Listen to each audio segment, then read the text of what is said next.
ലോക്സഭാ തെരഞ്ഞെടുപ്പിന് മുൻപ് സംഘടനാ തലത്തിൽ വൻ അഴിച്ചുപണിയുമായി കോൺഗ്രസ് ഇറങ്ങുന്നു എന്ന വാർത്ത ഏറെ ദിവസങ്ങളായി കേൾക്കുന്നു. പല സംസ്ഥാനങ്ങളിലും അത്തരം മാറ്റം കോൺഗ്രസിന് അത്യാവശ്യവുമാണ്. കേരളമടക്കമുള്ള സംസ്ഥാനങ്ങളിലാണ് കോൺഗ്രസ് മാറ്റത്തിന് ഒരുങ്ങുന്നത്.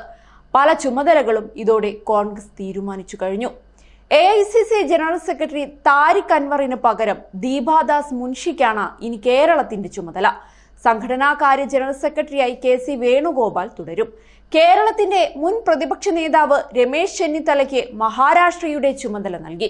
മുതിർന്ന നേതാവ് മുകുൾ വാസ്നിക്കിന് ഗുജറാത്തിന്റെ ചുമതലയും രൺദീപ് സിംഗ് സുർജേവാലയ്ക്ക് കർണാടകയുടെ ചുമതലയുമാണ് നൽകിയത്. കമ്മ്യൂണിക്കേഷൻ വിഭാഗത്തിന്റെ ചുമതലയിൽ ജയറാം രമേശ് തുടരും. AICCയുടെ ട്രഷററായി മുതിർന്ന നേതാവ് അജയ് മാക്കൻ തുടരും. സച്ചിൻ പൈലറ്റിനെ ഛത്തീസ്ഗഡിന്റെ ജനറൽ സെക്രട്ടറിയായി നിയമിച്ചു കഴിഞ്ഞു.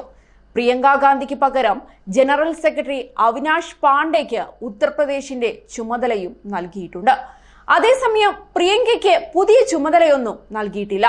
ഇതോടെ ലോക്സഭാ തെരഞ്ഞെടുപ്പിൽ പ്രിയങ്ക ഗാന്ധി മത്സരിച്ചേക്കുമോ അതോ മറ്റെന്തെങ്കിലും പദവി നൽകുമോ എന്നുള്ള അഭ്യൂഹങ്ങളും ശക്തമാണ്. പ്രിയങ്ക ഗാന്ധി ലോക്സഭാ തെരഞ്ഞെടുപ്പിൽ ഇക്കുറി മത്സരിക്കണമെന്ന ആവശ്യം പാർട്ടിയിൽ ശക്തമായിട്ടുണ്ട്. UPയിൽ നിന്നും ഇതിനോടകം തന്നെ സംസ്ഥാന നേതൃത്വം ഈ ആവശ്യം ഉന്നയിച്ചിട്ടുണ്ട്. ഇന്ത്യ സഖ്യത്തിൽ നിന്നും പ്രിയങ്ക ഗാന്ധി മത്സരിക്കണമെന്ന ആവശ്യം നേതാക്കൾ ഉയർത്തിയിട്ടുണ്ട്. നരേന്ദ്രമോദിക്കെതിരെ വാരണാസിയിൽ തന്നെ പ്രിയങ്ക മത്സരിക്കണമെന്ന ആവശ്യവും പ്രതിപക്ഷ സഖ്യത്തിലെ നേതാക്കൾ ഉന്നയിച്ചിട്ടുണ്ട്. അതേസമയം ആവശ്യത്തോട് ഹൈക്കമാൻഡ് ഇതുവരെ പ്രതികരിച്ചിട്ടില്ല എന്നതാണ് സത്യം.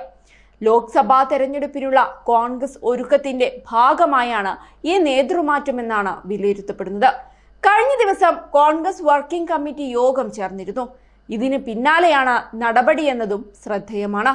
നിയമസഭാ തെരഞ്ഞെടുപ്പ് തോൽവിയിൽ നിന്നും പാഠം ഉൾക്കൊണ്ട് ലോക്സഭാ തെരഞ്ഞെടുപ്പിനെ നേരിടണമെന്ന നിർദ്ദേശമാണ് വർക്കിംഗ് കമ്മിറ്റി യോഗത്തിൽ ഉയർന്നത്. ഇന്ത്യ മുന്നണിയിലെ കക്ഷികളുമായി സംസ്ഥാന തലത്തിൽ സഖ്യമുണ്ടാക്കാനും സ്ഥാനാർത്ഥി പ്രഖ്യാപനം, സീറ്റ് വിഭജനം ഉൾപ്പെടെയുള്ള നടപടികൾ വേഗത്തിലാക്കാനും യോഗത്തിൽ നിർദ്ദേശം ഉയർന്നിട്ടുണ്ട്. തെരഞ്ഞെടുപ്പിനായി തന്ത്രം മെനയാൻ സുനിൽ കനുകൊലുവിനെയും യോഗം ചുമതലപ്പെടുത്തിയിരിക്കുകയാണ്. ഏതായാലും കോൺഗ്രസിന്റെ പ്രധാന ലക്ഷ്യം കേരളം തന്നെയാണ്. 2024 ലോക്സഭാ തെരഞ്ഞെടുപ്പിൽ കേരളത്തിൽ നിന്ന് പരമാവധി സീറ്റ് സ്വന്തമാക്കുക എന്ന ലക്ഷ്യത്തോടെ പ്രവർത്തിക്കാൻ കോൺഗ്രസ് തീരുമാനിച്ചു കഴിഞ്ഞു. 2019 ലോക്സഭാ തെരഞ്ഞെടുപ്പിൽ നാണം കെട്ട തോൽവി ഏറ്റുവാങ്ങിയപ്പോഴും കോൺഗ്രസ് തല ഉയർത്തിയത് കേരളത്തിലെ വിജയത്തിന്റെ ഫലത്തിലായിരുന്നു. നിലവിൽ കോൺഗ്രസിന് ലോക്സഭയിൽ 52 MP-മാരാണുള്ളത്. ഇതിൽ 15 MP-മാരും കേരളത്തിൽ നിന്നാണ്. 2019 കേരളത്തിലെ 20 ലോക്സഭാ സീറ്റിൽ 19ഉം കോൺഗ്രസ് നയിക്കുന്ന UDF ആണ് നേടിയത്. നിലവിൽ 18 UDF MP-മാരാണുള്ളത്.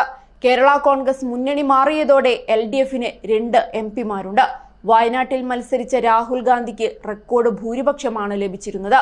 രാഹുൽ ഫാക്ടർ ഏറ്റവും പ്രവർത്തിച്ചത് കേരളത്തിലാണ് എന്ന കാര്യവും കോൺഗ്രസ് മനസ്സിലാക്കിയിട്ടുണ്ട്.